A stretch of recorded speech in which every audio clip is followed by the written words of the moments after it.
नमस्कार, TV9 भारतवर्ष पर आप सभी का स्वागत है। आपके साथ मैं हूं प्रतिमा मिश्रा। तो अयोध्या में प्रभु श्री राम का भव्य राम मंदिर बनकर तैयार है।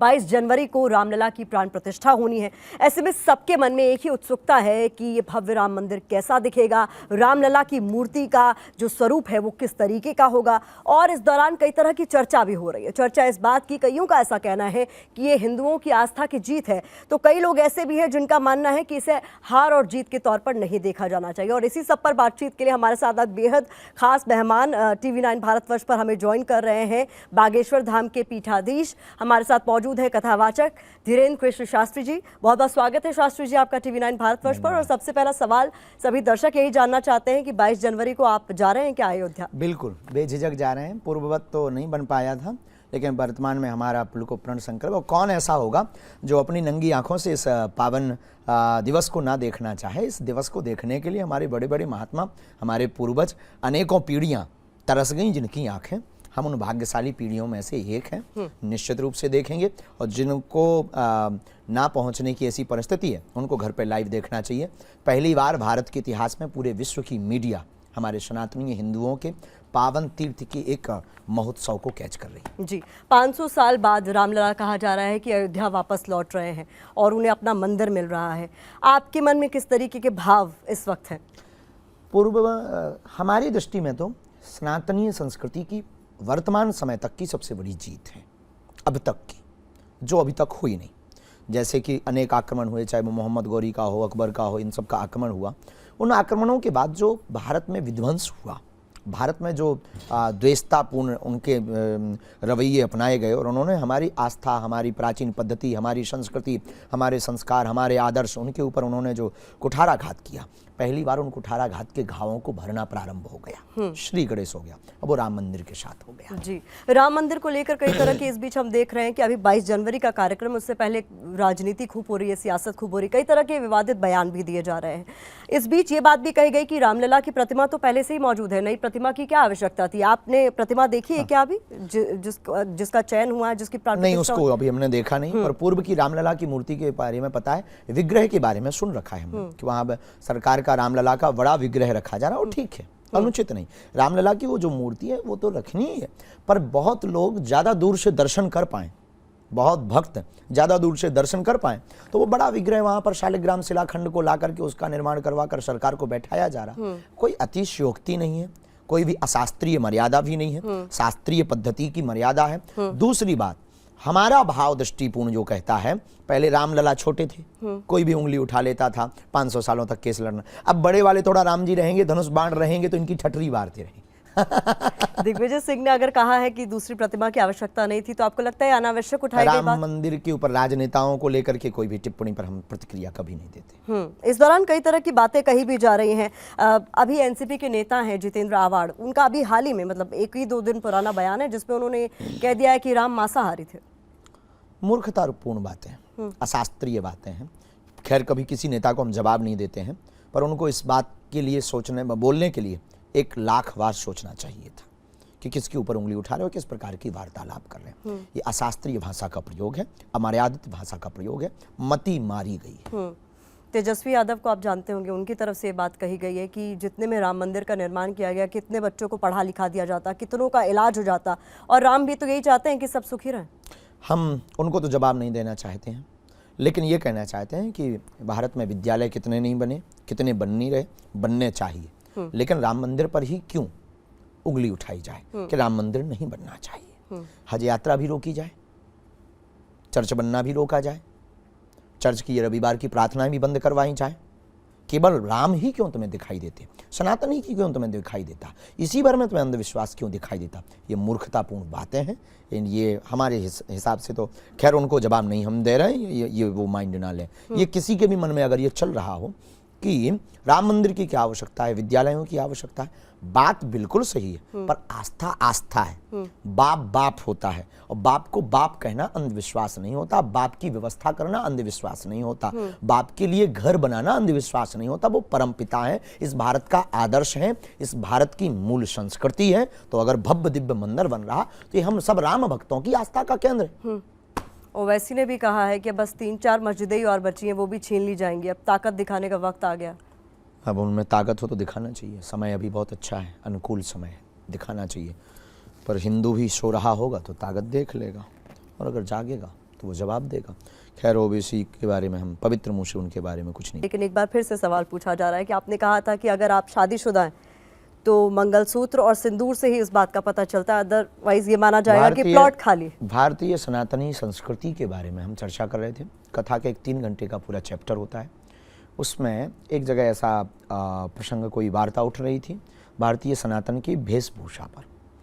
हमने सिर्फ एक विनोदपूर्ण ढंग से समझाने का प्रयत्न किया कि हमारे भारतीय परंपरा में, सनातनीय परंपरा में, हिंदू रीति रिवाज में विवाहित स्त्रियां मांग में सिंदूर, गले में पति के नाम का मंगलसूत्र रखती। ठीक है, इससे पता लगता है कि यह अमुक स्त्री विवाहित। हम भक्त की श्रेणी बता रहे थे कि भक्त के गले में माला और मस्तक पर तिलक, ये बताता है कि ये भगवान का भक्त है। और मस्तक पर तिलक ना होना, माला ना होना, जिस प्रकार विवाहित अविवाहित का भेद पता लग जाता है भारतीय हिंदू परंपरा में, वैसे ही भक्त और अभक्त का भेद पता लग जाता है।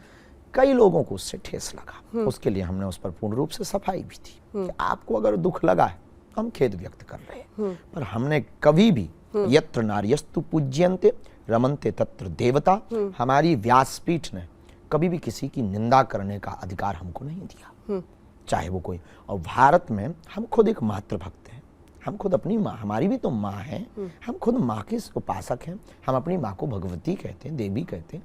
और भला हम ऐसी निंदनीय और उतनी बड़ी पीठ पर बैठ करके अगर टिप्पणी करें, समझ समझ का फेर हो सकता है। हाल ही में मैंने सुना कि आप ट्रेन में बिना टिकट की यात्रा कर रहे थे, टीटी ने आपको पकड़ लिया तो आपने टीटी की पर्ची निकाली, ये क्या वाकया? ये बहुत घिसा पुराना पिटा, फिर भी लोग जानना चाहते हैं, उत्सुक हैं। बहुत ज़्यादा तो नहीं, कुछ समय पूर्व में जब इतनी व्यापकता नहीं थी, इतने लोग चिर परिचित नहीं थे, धाम पर ही दरबार छोटा शनिवार को लगता था झोपड़ी में। मन में आया वृंदावन परिक्रमा करने जाना है। अपन ने बढ़िया बालाजी का नाम लिया, एक छोटे से बालाजी हम टिफिन में लेकर के चला करते। बालाजी लिए चल पड़े, पहुँच गए, वृंदावन परिक्रमा की। बहुत सस्ता ज़माना, जेब में नोट आज भी नहीं उतने होते हैं, उस वक्त क्या होंगे, 1300 रुपया थी। टिकट को लेकर के, खर्चा वर्चा को लेकर के, एक मोबाइल था पुराना हमारे पास में, नोकिया का मोबाइल था, वो वाला मोबाइल था, कीपैड वाला, उसमें वो सांप सीढ़ी वाला गेम भी था। और हम लेकर के चल पड़े, परिक्रमा दी, खूब आनंद से परिक्रमा हुई। दिन भर थके हुए थे। शाम को मथुरा जंक्शन पे रात की ट्रेन पकड़ने के लिए गए। खबर मिली कि शायद 10-11 के बीच में ट्रेन आएगी, 10-12 से दोनों की इसके बीच की बात है। भीड़ बहुत थी उस समय पर, पता नहीं होगा कोई महापुरुष। अब अर्जी तो हमने लगाई नहीं थी, पर्ची बनाई नहीं थी, किसी ने हमारी जेब काट ली। खुद ही कंगाल हो गए, जब जेब कट गई, मोबाइल चलो गो, पैसा भी चले गए। अब बड़ी आफत। हमने कहा रोते तो बनता नहीं है, मांगें किससे, परिचित उतने कोई थे नहीं, सहायता क्या लें, जाना ही है, जैसे तैसे करके पहुंच जाएंगे। पर मन में आया कि अब टिकट नहीं है, पैसा नहीं है, तो एक काम करते हैं अपन कि जाना है ही है तो अब जनरल में क्या बैठना। टिकट लेकर के बहुत बार जनरल में बैठा, इस बार अपन को एसी में बैठना। उल्टे हम पहले से ही है, थोड़े मोड़े पढ़े लिखे तो थी, तो अपन इतना तो पढ़े ही थे कि A1 ये कहलाता है, स्लीपर ये कहलाता है, एस वाला स्लीपर है। ट्रेन आई और A1 का डब्बा अपन ने देखा, अपन ने कहा असली डब्बा यही है। असली डब्बा पे अपन चढ़ गए। 2-3 लड़के वो जो हेल्पर होते हैं वे लगे थे, ए कहाँ जा, अरे हमने कहा टिकट है।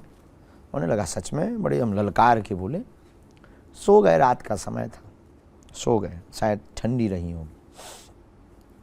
बच्चे तो वो सो गए, हम गए अंदर, सीटें बुक रहे हैं। अब हमने अंदर बैठ भी ना मिलो, सोई हम जहाँ पर बाथरूम थी वहीं आकर हम खड़े हो गए कि अब जाना है ये, झांसी पहुँच जाएंगे, उतर जाएंगे। लेकिन अब हमने कहा एसी में आए हैं, एसी का मज़ा ना लें तो क्या मतलब। सो बीच बीच में बढ़िया हम गेट खोलें, एसी की हवा लें, फिर बंद करें, फिर खोलें, फिर खड़े हो जाएं।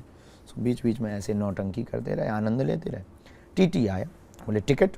हम कहा टिकट ही होती तो भाई साहब कह के जगाते, सीट पे होते हम। बोले मतलब, हमने कहा टिकट नहीं है। उन्हें लगा छोटा बच्चा है, हम छोटे ही थे, छोटा बच्चा है, ना समझ है इसलिए चढ़ा हो। बोले आगे ग्वालियर में ट्रेन रुकेगी, जनरल में बैठ जाना। हम बड़े उल्टे आदमी, हमने कहा जनरल में ही बैठना होता, एसी में आते, एसी में आई इसीलिए सो, और वो उल्टा हो गया। फिर तो उल्टा बोलने लगा 1250 फाइन लगेगा, ये लगेगा, वो लगेगा, जेल जाओगे 6 माह और चोर घोषित हो जाओगे जेब। हमने कहा 1250 होते तो टिकट ना ले लेते, तुम्हारी ये 4 बातें सुनते। अब वो और उल्टा बोलने लगा। उसने मोबाइल निकाला तो हमने सोचा मन में, बजरंग बली से प्रार्थना की कि हे बजरंग बली, इसके पहले जो बेइज्जती करे आगे को लगो, पहले ही कुछ चमत्कार दिखाओ, पता लगे 4-5 थपाड़ा खा जाए, फिर बाद में चमत्कार दिखाए तो का काम की। हनुमान जी ने लीला कर दी। हमने कहा क्यों, तुम्हारा नाम अमुक अमुक है? तो उसे लगा कि यहाँ ये जो लिखा रहता है वो पढ़ लिया, तो वो भी बड़ा तू तड़ाक में बोला है तो। अरे हमने कहा तो बाप का नाम ये है, अब वो नहीं उठलवाओ। बोले तुझे कैसे पता? अरे हमने कहा हमें तो ये भी पता है कि तुम्हारी लुगाई का नाम सविता है।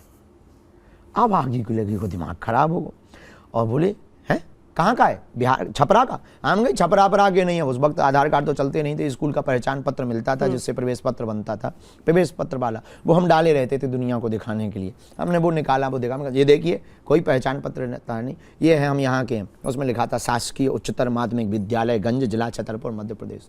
हमने कहा हम छपरा पर आगे नहीं। बोले तुझे कैसे पता? अरे हमने कहा ये भी हमें पता है, लड़का नहीं हो रहे, हैरान हो। सोयू की पूरी दिमाग की बुद्धि गुल हो गई। उन्हें मोबाइल डालो, वो जो कागज सी हो फाइल सी बा उन्हें जेब में डाली, उन्हें ये पकड़ो हाथ, बोले चलिए। हमने कहा चलिए, ले गो सीट पे। हम भी दिन भर के थके हती, सफ़ेद बढ़िया चादर आदर डली, तकिया रखी सीट एसी में। बोला बैठिए। हम भी थके हते, हमने दोनों पाँव पोंछे और कलिया धरे थे पाँव दिन भर के, और वाइट सीट ब्लैक हो गई। जैसे ही बैठे बोले चाय लेंगे? हम कहे नो कॉफ़ी। चाय कौन पिए, जब पीना ही है कॉफ़ी लो। आर भगत गौ कॉफ़ी ले आओ इतने बड़े गिलास में। बोलो गुरु कैसे जानते? हमने डब्बा खोलो, हम कहा सब बब्बा के डब्बा का चमत्कार है। बोलो गुरु अब आज्ञा दो, कब होगा? हम कहा रघुआ चिंता ना आया करो, तुम्हारे घर पर जो है लड़का होगा, ये आशीर्वाद। पूरी रात सारो चरण सेवा करत रहो, हम थके आए सो उतरे। सुबह जब गए बहुत देर तक बातें, भाई सुबह हो गई, झांसी आ गई।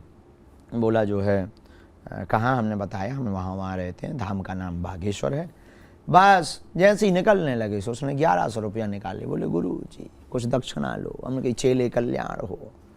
हमने कहा ऊपर देख के जय हो बजरंग बली, 1300 गए, 200 काट लाए तुमने।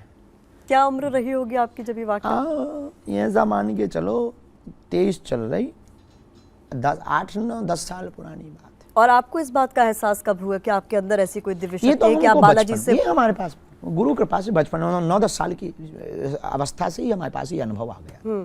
ये चीज ये हमें गॉड गिफ्टेड है, ये कोई हमने साधना नहीं की। लेकिन आपने कई बार कई इंटरव्यूज में ये भी कहा है कि जब आप आसन पर होते हैं, बालाजी की कृपा होती है, तभी आप ऐसे सहज बस नहीं नहीं उस वक्त करते। जैसे तो ये ट्रेन में कैसे हुआ? उस वक्त वो बब्बा के डब्बा में जो कई बार जैसे आसन पर जब होते हैं तब तो लगती है, लेकिन चलते फिरते कई बार जैसे मुसीबत फंस जाए तो शक्ति है वो तो कहीं भी बोल देती हैं। ऐसी मुसीबत में उनसे प्रार्थना करी कि फंस गए तो रेलवे स्टेशन पे पहले ही प्रार्थना हो गई थी, बोले हम निपटा देंगे, चलो तुम। ठीक है, बहुत बहुत धन्यवाद TV9 भारतवर्ष पर आने के लिए, तमाम बातें रखने के लिए। तो कुल मिलाकर राम मंदिर के प्राण प्रतिष्ठा में धीरेन्द्र कृष्ण शास्त्री जा रहे हैं, उन्हें निमंत्रण मिला है और उनका कहना है कि इस पूरे मुद्दे पर राजनीति नहीं होनी चाहिए, क्योंकि 500 साल बाद रामलला अयोध्या लौट रहे हैं। ऐसे में उन्होंने भी सबसे यही अपील की है कि सभी घर घर दीपावली मनाएं। बहुत बहुत शुक्रिया।